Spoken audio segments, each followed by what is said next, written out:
As the thumbnail suggests, we're going to be covering our top 200 draft board. We have some updates that we want to touch on, discuss, get your thoughts on that. Really, the last update prior to the combine. So, before we have any official measurements and athletic testing to then juxtapose against the film. With that being said, no big change here at the top. In fact, the first, I believe, I want to say was 43 spots go unchanged. I believe the first 43 go unchanged, but we'll go through the top players really quickly. Of course, we have Marvin Harrison Jr. at the very top, followed by Caleb Williams, Brock Bowers, Olu Fashanu, Malik Neighbors, Joe Alt, Roma Dunze, Latu round out the top 8. Then it goes to Drake May, Johnny Newton. We got to update that. He wants to go by Johnny Newton, not Jerzon. Jared Verse, Michael Penix Jr., and Jaden Daniels. And, of course, we dropped the New York Giants 7-round mock draft earlier today. And, of course, that's going to create some level of consternation, right? Some folks are going to feel like that this is entirely too high on Michael Penix Jr. There might be a handful of individuals who actually feel as strongly as we do with respect to Michael Penix Jr. And I just, before we move on, I just want to address it because we're going to continue to address it throughout this draft cycle. Why, Drew Headley, do you have Penix ahead of Daniels? Oh, well, for me, man, it's the arm talent. It's the type of throws that Penix can make. He makes throws that many quarterbacks can't make. He works from in the pocket. Jaden Daniels, he's improved, from the start of last season to this season. He's improved as a quarterback in the pocket. But Penix got the superior arm. He has experience. He's battle tested also. Face adversity. Leader of men. You can see it. When he speaks and stuff like that. He's just. I think he has a total package, man. But the main thing for me is the arm talent right now. Jaden Daniels is improving his arm talent. He got better as a passer. But I like Penix over Daniels right now. The big time games that he's played in, that he's won outside of obviously the national championship. Even when he was with was it Indiana? Was it Indiana? It's Indiana.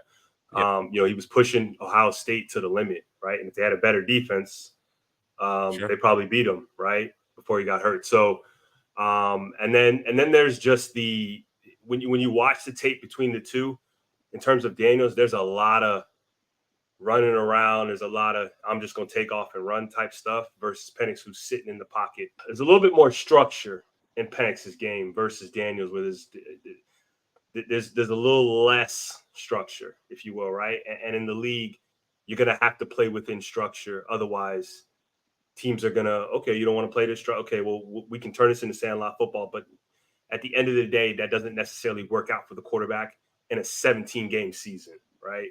So, and I imagine Daniels will get there, right?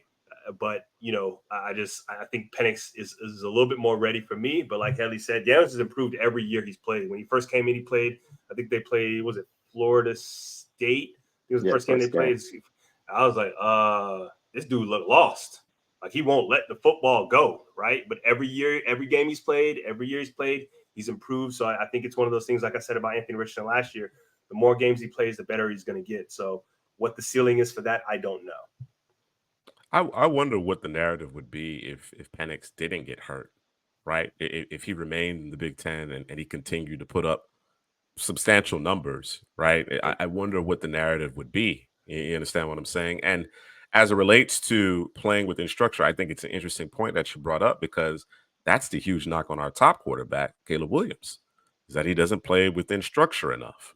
You understand what I'm saying? That it's always a fire drill. So I don't think it's quite as pronounced because LSU, I think, just had a better supporting cast than USC. But certainly that's a concern. Now, obviously, the fact that Daniels, offers a very unique element with his legs and has taken significant steps in terms of being a passer, in particular pushing the football down the field. When we were doing summer scouting, my biggest concern wasn't necessarily the 9 route, wasn't the go ball per se, right? Which he's improved. And he threw it at a very high clip this past season.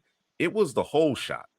It was getting the ball up and down between the safety and corner and cover too, and I saw a little bit more of that. So that's part of the reason why we have them so close. Penix was far and away, our preferred quarterback going into this past season, but Jaden Daniels has closed the gap. I'm with you guys. I don't think he's necessarily eclipsed Michael Penix. Now, of course, Penix, the injury history, I think the last taste left in people's mouth, pause, might cause, be a cause for some concern. They're both older prospects. You understand what I'm saying? They've been around for ages.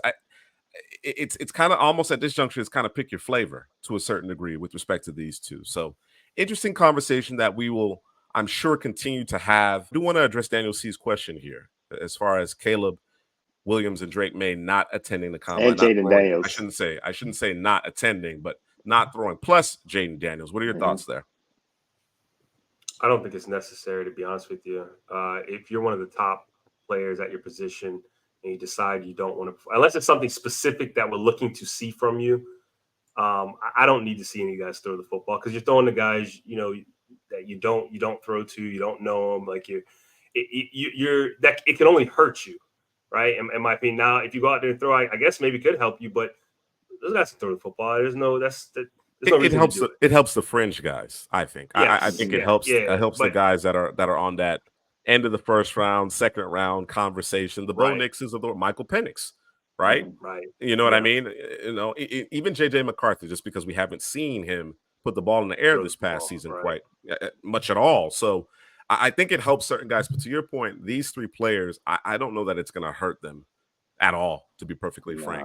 I know there are going to be certain teams, organizations, coaches that just like to see guys compete, but they're going to throw at their pro days, right? They're going to throw at private workouts where they can kind of control the environment. As you mentioned, Drew, they'll have receivers that they're familiar with. They'll have actual script in terms of the types of throws. Hell, that's what got Trey Lance drafted 3rd overall, right? He went and did his, his thing with, I believe, Quincy Avery. At the time, I heard nothing from Quincy Avery as of late. I don't know if the Trey Lance thing, the Johnny Manziel thing, hurt him. Trey Lance had a whole season to prepare for that, bro. Because he played a season. You're right about that. He missed the whole season. You're right about that. Prepare for it. You know what I mean? So you're right about that. I think it can help you, but I don't know that it's necessarily going to hurt you if you don't throw. It's secure the bag season, man. It's a lot of money at stake, and you don't want to do nothing. You're already a top 3 pick. All 3 of these quarterbacks, they saying they're going to be in the top 5, possibly 1, 2, 3 in the NFL draft. Like, why risk it? Why risk it? We have a whole season of tape to go back and look at in games, actual games, throwing the football. So you got to secure the bag, and that's what these quarterbacks are doing. And at a combine anyways, man, I think the interviewing part is probably the biggest part. Talking to the teams, getting on the board, showing them your knowledge. And the medicals also. Definitely, man. Those are the most important parts of the combine for these guys, man, for everybody. But like you said, those fringe guys, now you got to go out there and show it. You got to show what you could do. Like a Michael Penix, like you said, Bo Nix, even JJ McCarthy. You got to throw the football because you want to move up the board. These guys already are at the top of the board. Correct. DK, it's a great point. I think Jaden Daniels deserves credit for it, right? Overcoming Brian Kelly. We've always had our concerns. I won't speak for everybody. I've always had my concerns about Brian Kelly and some of the decision making, his offense at times. It looked like Jaden Daniels was able to kind of unlock it and overcome, because of that athletic ability, overcome a bad play call or a poorly executed play. So he definitely deserves some credit for that. Okay, so we stopped at 13 with Daniels. He's followed up by Dallas Turner. The Fautanu Fuaga conversation. I think Drew and I are in favor of Fautanu. Headley, I believe you have Fuaga. If this was your personal rankings, Headley, where exactly would Fuaga rank here in this top 16? Probably 15. Just ahead of Fautanu. I hear you. I just like I said it before, man. I just love the physicality, the power. I know that hand, that outside hand needs work against speed rushers. I think that's an easy fix. I think he can improve that. And like I said, for both of these guys, there's concerns of both of them at tackle right now. Arm length for Fautanu, Fuaga, his technique. But if both of these guys have to be pushed inside because of those concerns, that's why I have Fuaga over Fautanu as the better interior offensive lineman out of the two of these guys. Okay. All right, understand your decision point there as far as ranking those two players. It's interesting insight there because I'm sure I'm not certain about Fuaga, but I am sure that there are teams who have Fautanu as an interior offensive lineman on their board, right? Yeah. I actually think, and we all agree that he should have an opportunity to play tackle. He moves so well. He's demonstrated how effective he is at tackle, but Certainly, there are going to be some organizations that view him as an interior offensive lineman, and with respect to Fuaga, it might just be because he doesn't get the technical aspect of it down, right? If that's the case, then as you mentioned, his functional strength is superior to two Fautanos at this juncture for sure. All right, 17, we have Terrion Arnold, followed by Quinion Mitchell, Jackson Powers Johnson, Kool-Aid McKinstry rounds out the top 20. The last time coming right out of the Senior Bowl, we updated our board, and Darius Robinson was a big time climber. He ranks 21st, and I know there's some people who still aren't hip to it, but all signs point to him going in the first round, right? Top 25-ish, top 26 pick in the first round of this draft. That versatility is something that you've mentioned before, Drew. Play the 3 technique. You know what I'm saying? You can bring him to the outside on the edge. That's probably where he should be living, right? But you can play games with him. He helps your defense in terms of if you want to move, play. You want to play the moving piece game or the Legos game that we call it. At the team that he played for, Missouri, them boys ran a lot of games up front, so you can run linebackers behind them, shoot guys in the A gap. Like he helps you to improve your defense immediately in any style of defense that you want to play, right? High motor, good hands, speed to power. Like he's to me, he's the entire package, man. Yeah, and he's also the first guy I've ever heard say, "Yeah, I prefer to play the 4-eye." Like we were talking about. I'm telling you, man, we were talking about that last year. And Latu said that too, by the way. Oh, see, there you go. They know they know what the coaches want to hear. They know. Yeah. They know. Yeah. They've been coached up clearly. Because we talked about that a lot in terms of Will Anderson, that Alabama just didn't cut him loose, despite the fact that he had all that success. They just didn't cut him loose, right? It's because he was playing 4-eye, because of the responsibilities associated with that particular alignment. And to have a guy with that kind of twitch and physical ability, the size, and strength, to just basically say, listen, man, I'm here to do the dirty work, man. You know what I mean? Whatever it takes, you know. And I want to play 4-eye because it requires me to be physical. I like playing that physical brand of football. So I'm sure he's going to endear himself to a lot of NFL front offices. Nate Wiggins, Cooper DeJean, Chop Robinson. I think we're certainly higher on Chop Robinson than the consensus, at least PFF. Helly, your thoughts on Chop Robinson? He was a guy I know I distinctly recall weren't the biggest fan of him going in terms of summer scouting, but in season he started to really climb the board for you.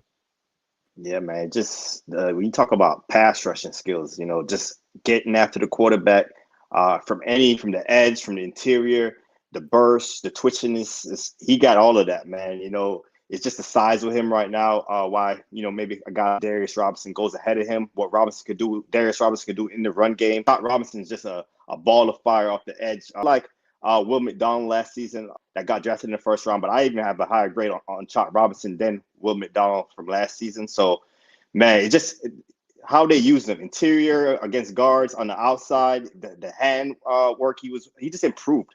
He improved a lot, even in the run game. I thought he improved from the season before to getting after it in the run game, tenacity, 110% motor all the time. So a team that wants to get at the quarterback, you know, this is a passing league, and you know, we could say, okay, yeah, we like guys to guard the run and everything, but when it comes down to it, you know, it's all about getting after the quarterback, protecting the quarterback, throwing to the receivers. We got to get off the field. Yeah. Those are the guys that get the money. The corners, the receivers, the quarterbacks, the edge rushers, and the tackles. You know, those are the guys that get the money for a reason. So, you know, you're going to want a guy like Chop Robinson on your football team to get after the quarterback in those 3rd and 8 situations, like you said. I was just going to say, I don't think Sweat's going any higher than 26. I think that's his cap. Why are you doing that? Just cap the man. I'm just saying. I'm just being honest. Why you do that, bro? Let's see, Prassi. I think this may have been with respect to our last update because, again, as I mentioned, I think the top 43 there was no movement, so he is squarely in the first round based on our draft board Capped here. Out. J.C. Latham at 25, Devondre Sweat at 26. Like it almost seems like you have something against the interior defenders of Texas, right? You don't want to give Byron Murphy love because he played next to Sweat. And then you're like, yo, Sweat can't go no higher than this, man. He tapped out, bro. Look at the players in front of him. Look at the players in front of him. Fair enough. Okay. Fair enough. Yeah, we might have Sweat higher than anybody. I think we do. I think we do. Right now. Before we move on, I wanna point out that I'm a big proponent of, and you see it, right? That the NFL is cyclical in nature. You understand what I'm saying? And I think, especially what you see with the Lions in particular, and even Kansas City to a degree, right? where they'll put a lead blocker in there. They'll run more, gap power schemes, whams. They're pulling the guard. Teams aren't prepared to handle it. They got all of these undersized, twitchy pass rushers in the interior of the defensive line. They got linebackers who are safeties. Their body types are more of that of a safety, and they just can't handle a punishing running style. And I think T'Vondre Sweat is the type of player that gives you enough in terms of the pass rush that allows you to invest in him relatively early. I anticipate a second round selection, but I think he has that type of ability to be, and of course we always talk about the middle of your defense has to be solid, right? That's how you build your defense, right through the middle. The decoration, the fluff in terms of the edge rushers obviously is great, but if you can be stout up the middle, you're going to be competitive week in and week out. And T'Vondre Sweat really is a linchpin to that. So certainly we might be higher, but I think it's well deserved in my opinion. I think the things that hurt the T'Vondre Sweat is the weight and the motor. If he gets his weight under control, play at that 340 range, and that motor, and he gets after it for 4 quarters, he's a beast, man. He's unblockable. He can't be stopped. We already talked about what he does in the run game, but very underrated as a pass in the pass game as well because of those hands. That swim move, a big man shouldn't be making swim moves as easily as T'Vondre Sweat does. So just got to get that weight under control, get that motor up, and he's going to be dominant in the league. If he doesn't get those things under control, he could be one of those guys that come and go. So it's all up to him at this point right now for T'Vondre Sweat. You think there's a pretty wide spectrum of outcomes for him? I do. It's on him. It's on. We see guys come in the league, eat themselves out of the league, ballers at that, and so it's all up to him. So I can see him as a boomer bust prospect. State. Which guy are we talking about? He's referring to Kelvin Benjamin. Oh yeah, State. Eddie Lacy's of the world. Eddie Lacy's. Yep. Yeah. Sorry, Jay. In speaking with him at the Senior Bowl, he seemed to be acutely aware of the concern, and he said, "Listen, I feel comfortable playing at 360, but if the team wants me at 340, 335, that's where I'll be." So I'll take him at his word. I think, to your point, though, Hadley, the interview process, what he weighs in at the combine is going to be indicative of what you're saying, because I'm sure he's getting feedback from organizations already in terms of what they think he should be playing at. And if he acquiesces to that, to your point, I think, sky's the limit. Sky's the limit. We're talking, and I'm going to say the name loosely, but this is kind of what we would hope that T'Vondre Sweat is in that realm. When he's all tapped out is a Dexter Lawrence. That's what you're looking for, right? One of those big, unique athletes that can make plays and really change the face of your defense. You understand what I'm saying? So, yeah, I don't expect him to blur a 40 like your boy. What's his name? Jordan Davis. He said, "What's his name?" Yeah. But I think T'Vondre Sweat's a better prospect than Jordan Davis. I think Jordan Davis was just a better athlete, bro. Yeah. I think he was just a better athlete in my mind. So yeah, Sweat hands is way better. His technique. The thing about Jordan Davis coming out, like you said, he was an athlete, but when he came off the line, he came a little too high. He didn't have that technical stuff that T'Vondre Sweat has, man, with the hands. So yeah, he was just more of an athlete, so big, so fast, so strong. But yeah, technically, T'Vondre Sweat is higher than Jordan Davis coming out. Amarius Mims at 27, Graham Barton at 28. And of course, we view Graham Barton as an interior offensive lineman. I think most teams will. Another player that we're going to be substantially higher on than the consensus, Brandon Dorlus. Love Dorlus. Not coming off of that one. Love Dorlus. And you talk about versatility, Drew, as far as Darius Robertson is concerned. Dorlus possesses that as well. Weighed in a lot lower than we had anticipated at the Senior Bowl, but he indicated that he was going through a cut. So I expect him to have bulked back up. I think he'll be closer to 280 at the combine. So we'll keep an eye on that. Braylon Trice, Brian Thomas Jr., and Kingsley Suamatea. I don't know if I pronounced it correctly. I've heard it a couple of different ways. So I'm looking for the appropriate pronunciation. But he's a tackle that I'm high on, man. Again, another player that I think collectively CPGM we're higher on than most.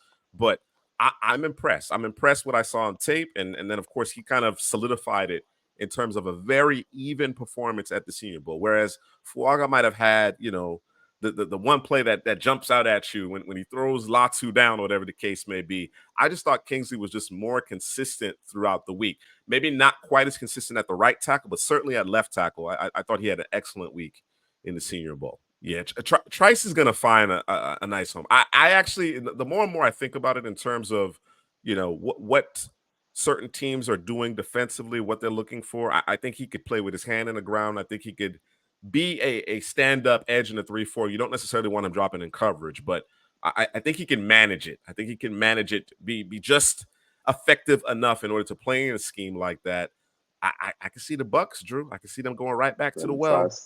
Yeah, with Yaya Diaby, run it. You know what I'm saying? I can see it. I can absolutely see it. Yeah. The thing with Trice, man, he's a power edge. I loved how they use him games up front, coming on the inside on those stunts. It's just him in space is not good. Right. Especially like if you want him standing up forward, and you're doing a zone read and the quarterback comes out, he's going to have a hard time containing that edge. And that's what's going to hurt him. The athletic testing, all those shuttle times, all those little numbers, those sparky numbers. That's what's going to bring him down the board, and he's could potentially be a second-round pick because of that. But physically, how he gets at the quarterback with speed and power, all of that, man, it's nasty with Braylon Trice, man. I like him as a prospect. He just got to be in the right fit for me at the next level. I hear you. And you bring up a good point, though, Heather, because, the better offensive minds are going to recognize that. And that's what they're going to do. They're going to put him in a bind. They're going to put him in a bind on the edge. Drew, you've mentioned it before. You just want his head to be on a swivel, understand what's going on around you. You understand what I'm saying? But a little bit of the bull in the China shop type of deal with Braylon Trice. I just think because of that ability to convert speed to power in this passing league, he's still going to be coveted. But to your point, Hadley, the testing could be what mitigates how high he can climb in the draft. All right. Mrs. Nebraska, I love this right here. Dorless, could it be Michael Bennett? That's a really inside, outside. More athletic, right? Yeah. More athletic Michael Bennett, yeah. Yep. Yeah. Bigger Michael Bennett, too. Bigger Michael Bennett, yep. Bigger Michael Bennett, too. I think if you get – I think he certainly has that type of versatility. Michael Bennett was greasy, though, man. He was exceptionally greasy. So hopefully Dorless can be that player. I think just in terms of just pure talent, I think he's a more talented player than Michael Bennett. But in the league, Michael Bennett developed and he became a different type of player. So that's a great comp. I like that one a lot. Yeah, Drew, definitely. And he's got the athleticism to get out in space too. And whether it be a power or zone scheme, I think he could flourish. Cam Kitchens at 33, Tyler Nubin at 34, Edgerrin Cooper at 35, Kamari Lassiter at 36. That's the corner we've discussed. Might be on the fringe there in terms of the first round if there's a run. Byron Murphy, perhaps a little lower on Byron Murphy than the consensus here. Why is that, Drew? I need more production, right?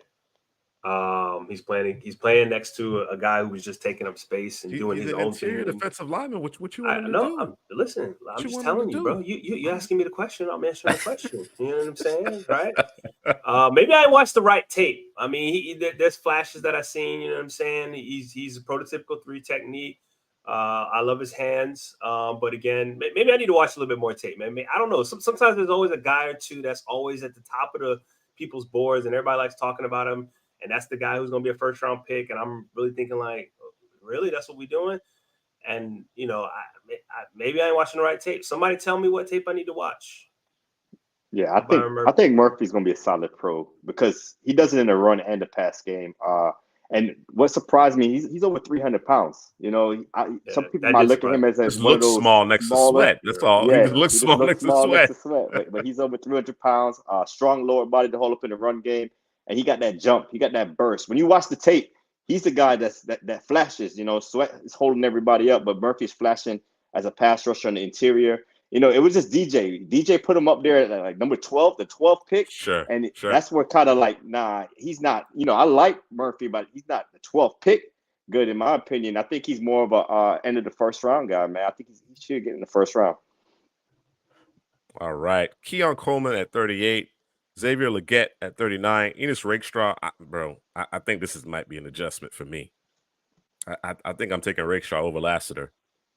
Hey, I like I Rakestraw too. I don't know what the congregation has to say about it, I'm but I'm I'm okay with that it. I'm okay that with next update, we're gonna have to tweak that. it. We're gonna have to tweak it. I don't think Lassiter should fall too much, but I definitely like Rakestraw a little more than Kamari Lassiter. Troy Franklin at 41, Leonard Taylor at 42, Tyler Guyton at 43. Again, this is a player we're probably a little lower on than the consensus, but as you guys have mentioned, there's some technique issues. I think the ceiling is very high for Tyler Guyton, like what I saw from him at the Senior Bowl, but there's some things that he definitely needs to clean up with respect to the other tackles in the class. And then Zach Frazier. Zach Frazier actually reflects the biggest move, or not necessarily the biggest move, but the first move up the board in this particular update. And Heather, I wanted to turn this one over to you. You were adamant about the fact that we were too low on Zach Frazier, and I agree with you. But tell the audience why. Man, he has a high IQ, a lot of experience. He's a plug and play guy. Got that He's not the wrestling background. quickest. He got a wrestling background. Four-time state champ. D-Kick gonna let you know that. And he's not the quickest guy, but just the way he uses his angles and the leverage that he plays with, and he's nasty, man. He's one of those guys that you want those nasty guys on the interior. And I'm seeing first round buzz for him right now. I never looked at him as a first round guy. Early second round. I think that's a sweet spot right there for Zach Frazier and he had the versatility. I think he could play in any scheme, whether it's zone or gap scheme. It's just plug and play all day. And he just got a lot of things that you like about him, man. He's going to be a locker room guy. He's going to be a team player. And I'll leave it at that. Yeah, I actually think, Drew, I'm not sure what type of mock draft we were doing. I don't think it was a 17. It was all 32. May have been a couple of rounds. I believe you took Zach Frazier in the first round to the Bucks. After telling us that your interior of your offensive line for the last year is just fine, I believe you actually took Zach Frazier in the first round. Am I misremembering? I think you might be right. And I took him because we need a center. We need a starting center. Let me say it that way, because Ryan Jensen's out the door, and Hainsey was shaky. Cody Mock's playing guard. He's playing guard. He's not playing. Yeah, I don't.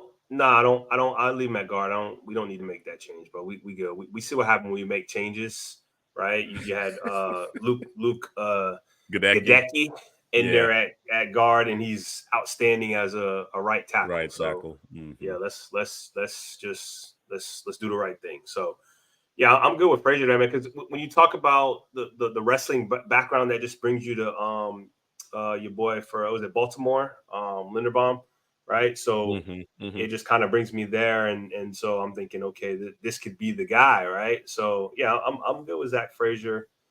End of the first round, he probably going to go at the top of the second somewhere, right? Linderbaum was bottom of the first round pick. I think he was a 32nd pick. I think it was a 32nd pick. I think it was that was Lamar. Oh yeah, Lamar was 32nd, right? Yeah, 25th. I think that was the pick that they got from Arizona, if I'm not mistaken. Okay. Right. In that Hollywood Brown trade that ultimately didn't materialize into anything. That was a bad trade that night. Thought it was a bad trade that night, but it definitely didn't help him. So Kyler Murray wanted this guy, man. It's his college teammate. So at any rate, I like the there is a parallel there between Linderbaum and Frazier as far as that wrestling background for sure. Cooper Beebe at 45, Adonai Mitchell 46, Michael Hall Jr. and Chris Jenkins 47, 48 respectively. I think we just went with the pass rush upside here. I personally, I'm more of a Chris Jenkins guy, but that's just me. It's just me. So this is a consensus among the three of us here. Christian Haynes at 49, Roman Wilson rounds things out as the 50th prospect on our draft board. And as you can see here, this is Isaac and Jalen Polk at 51 and 52, respectively. Jalen Polk is actually we moved him up. I think in our last mock draft, 32-team mock draft, the 4-rounder last week. Drew, you took him in the first round. What was it? The 30th overall pick to the Ravens? Was that what it was? I don't even remember. I think you might be right. Yeah, man. Yeah. I mean, I'm a big Jalen Polk fan. I acknowledge that Rome Odunze was the alpha in that receiver room. Jalen McMillan is very good too, but Jalen Polk was always the receiver that I liked the most, just in terms of being a football fan. That was my guy, right, among that trio. And he certainly has a bit of a buzz behind him right now. I think his name is certainly picking up steam. So I expect to hear him hear his name maybe before some of the other receivers that we pegged in that 32 to 40 range. I think he has a distinct shot to be picked ahead of some other guys that we had anticipated previously. All right. And also moving up, and I got to turn it over to Headley here, is Lab McConkey. My God. Oh, the good old lad right there. Good Man. old lad. That's my guy, lad, man. Y'all be throwing a little hate lad way. But the tape is good. You know, I was the same way too. I'm like, Lad McConkey, you talking about the 84 from Georgia? But when I dug into the tape, I'm like, this guy's good, man, because he creates separation. You know, we always say the name of the game at the next level is separating. And he does it with great route running. It's very deliberate, you know, with route pace. You know, that's something I'm a big fan of as a wide receiver. That's why I was so high on Josh Downs last season. It's just the route pace. You just never know what you're gonna do. He switched up his speeds and his routes. He gets open. He's gonna be a quarterback best friend, and he got sticky hands, man. You know, there's a lot of guys in this draft class they drop a lot of passes. He's gonna barely drop passes. I think he got inside outside versatility also. I think where he gets in trouble is you know, press defense against those more stronger physical corners. I thought Terry and Arnold did a good job against him when they had that matchup. But, you know, the right offensive coordinator going to get him in that bunch, going to get him in motion and get him free off the press. So, you know, once, you know, he does that, man, he's going to be open at the next level, man, and move the chains. Yeah, and that's part of the reason why, and of course, you know, formations can help mitigate that. That's part of the reason why I see him as a slot almost predominantly, right?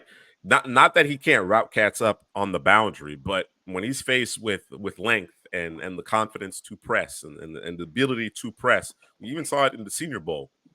That first day he was cutting cats up, and then there was a little bit of an adjustment, and guys got more physical, particularly when they were doing the one-on-ones in the red zone when there was less field to defend. So that's my concern in terms of me playing him on the boundary. I don't think and maybe I could be wrong, I don't think he's scaring anybody with his speed, right? It's the route pace. It's not to say that he's slow, but certainly it's deceptive. It's deceptive because he's setting you up. He's stacking defensive backs. He's not just a blur out there. So that's kind of where I throw a little cold water on Lab McConkey. But otherwise, very, very good receiver. JJ McCarthy, Jordan Morgan, Jonathan Brooks takes us through 56. I've talked about it previously. Jordan Morgan, in my estimation, has the feet for the most part. I think he has the feet and certainly the technique necessary by and large to play a tackle position. I just think his arms, the length of them is going to be a concern. It is kind of kept on rearing its ugly head in Mobile in particular. I wonder if it's still a byproduct of him trying to recover from his injury. I'm not sure exactly. I'm not certain. But he seems to me to be the guy that moves from tackle and would be better off playing in the interior of an offensive line. So we'll keep an eye on Jordan Morgan as well. I want to get to, because I don't want to belabor the point too much here, I want to get to the rest of the players here that moved up. So I won't go one by one. I won't go by one by one here. What? I already see it. I already see. My man ain't even in the top 60, bro. My man is not even in the top 60. See, you talking about Ricky? How is Ricky not in the top 60? I don't want to hear this. I'm going to mute you. How is Patrick? I'm going to mute you. Oh, you don't mute you. You got the power. Juice got the juice right now. I got to mute him, bro. And I'll explain to the audience why I'm muting this guy.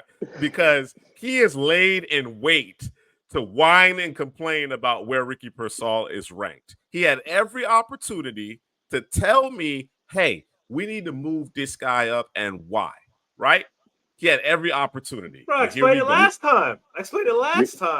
And you need to explain it again. Bro. Because he's already been moved up previously. Bro, now you say he needs to be top 60. He needs to be top 60 player, bro. I'm trying to tell you. Okay, well, you should have said something. You know who ain't a top 60 player? Patrick Paul's not a top 60 player. Really? Yes.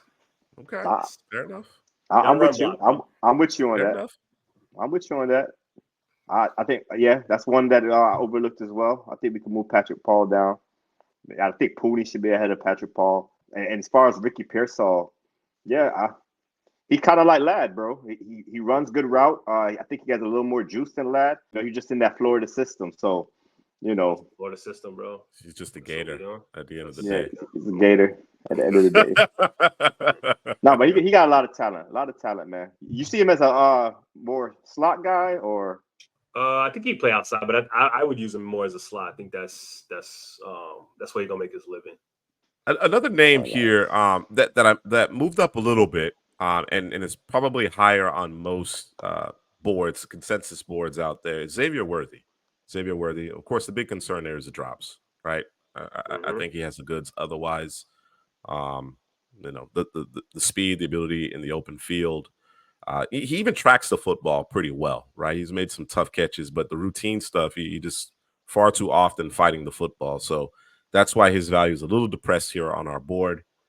The next big move comes from D Kit's guy, Gabriel Murphy. All right. He was outside of our top 100. We had to put an end to that. He now is just outside the top 75. And when it's all said and done, I imagine he'll be a bit higher on this list as well. So Gabriel Murphy, a big mover here. Heather, what do you like about Murphy? the hands. Yeah, He's in that Latu school, bro. He's like both of those guys. Because I watched Murphy the season before, and I'm like, okay, he's decent. Him and his brother, they're good. But then this year, he just got better. He got better, man. Those hands, the swim move, the chop, the rip, just the total package, man. Being able to disengage from the offensive lineman, has that burst to get after the quarterback as well. They use him in a lot of different ways, alignments along the defensive line. So he got the burst to do a lot of different things for a football team. If you want to play multiple, you want to play that Lego football, like we call it, man. So, yeah, this is a guy that got to move up, man. We got him in the top 75, and he could even move up even higher after a strong performance at the combine. All right. Drew, there's you guy at 78. So when I ask you again, I'm going to ask you again. Bro, he just needs to be in the top 60. In the coming weeks, don't go silent. Don't go silent on me again. Top 60, bro. That's it. That's all right. you need to know, bro. Top 60, bro. I'm good. All right. We have quite a few more guys moving into the top 100 off the strength of the Senior Bowl and some additional film study. Jarvis Brownlee Jr. is one of them here at 88, cornerback from Louisville. Had a really strong week at the Senior Bowl. And then you turn on the tape and you see a lot of exactly what you saw at the Senior Bowl as well. You got Andrew Phillips here, Drew. Also breaking into our top 100. What would you like about Phillips? The boy physical, man. Stays with the receiver, attacks the football in the air. Fight all the way down the field with you. I know there's some issues in terms of his tackling. I just think that has more to do with him trying to come up and take somebody. He's trying to do the hit stick, bro. They still got that in Madden. I don't know. He's sticky, man. And I like my physical corners. Pause. I don't even know if I need to say pause. We're gonna pause that. Pause it anyway. Pause it anyway. You're not certain. Pause it up. Pause it up. But yeah, I like him there. I'm glad he's in the top 100. I think he deserves to be in there. I'm interested to see what he runs at the combine and what them numbers look like. What do you think about Brownlee, Headley? Boundary or the slot? I like him in the slot. I love him in the slot, man. Like him in the slot? Very feisty. Yeah.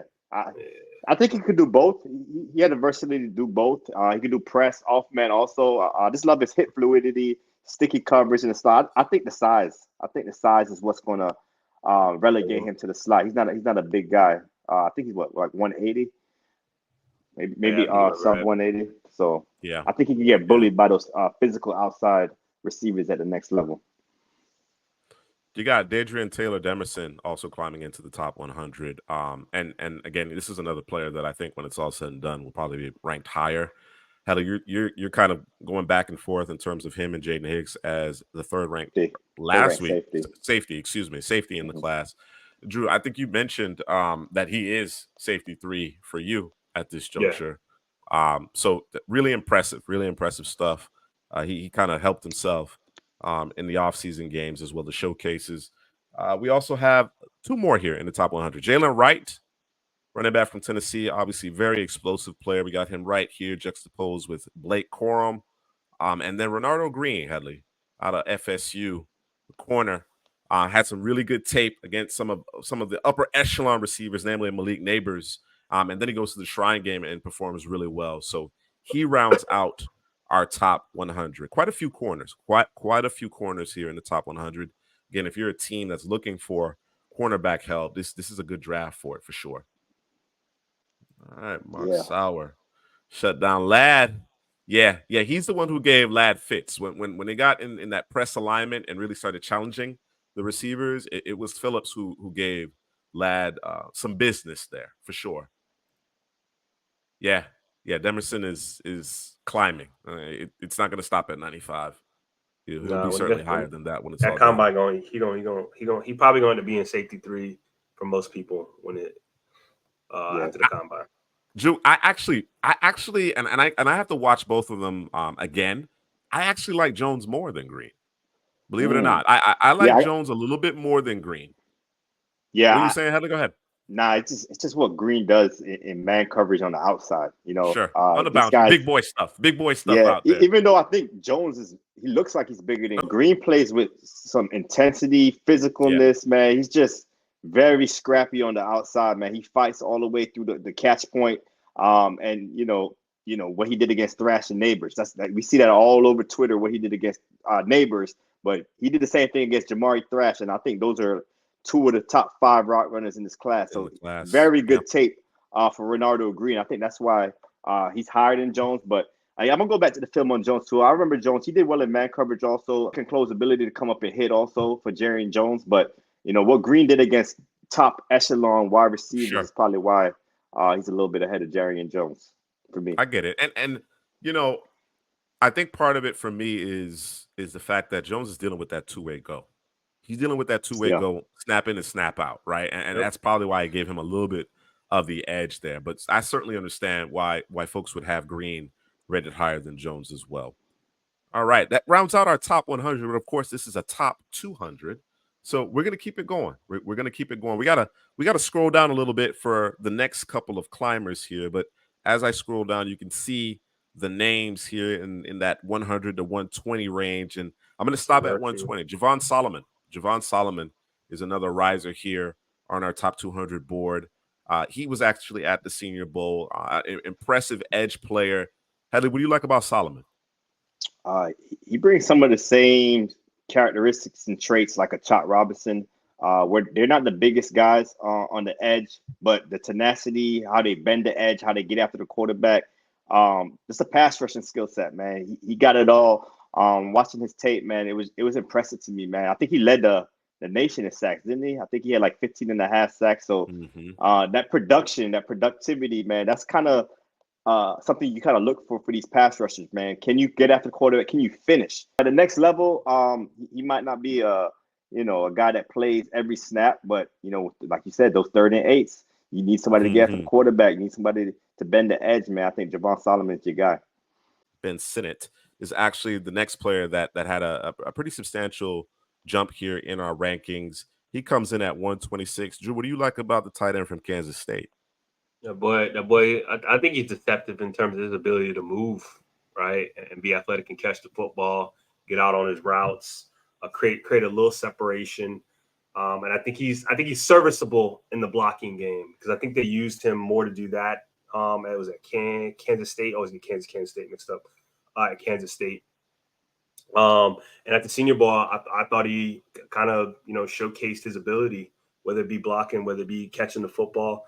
And he was one of the guys I was kind of keen on to see. Okay, what does it look like up close and personal in terms of his blocking game? And I thought he was solid. And what separates Theo is him in the run game, run blocking. I think Sanat has some work to do as a run blocker. I think he's just high. Technique, even as a route runner, Sanat comes off a little high. Yeah, so he just got to get that better leverage as a run in the run game and the pass game. So, but Theo Johnson is what he did at the Senior Bowl. Like, he really impressed me as a pass catcher, separating. He's physical at the top of his routes. Got really good hands because on tape he shows his run blocking. At the Senior Bowl, he showed what he could do in the passing game. All right, we're gonna go to another tight end here. Coming in at 139. It's Dalen Holker from Colorado State. Man got the hands, man. He's got the grippers out there.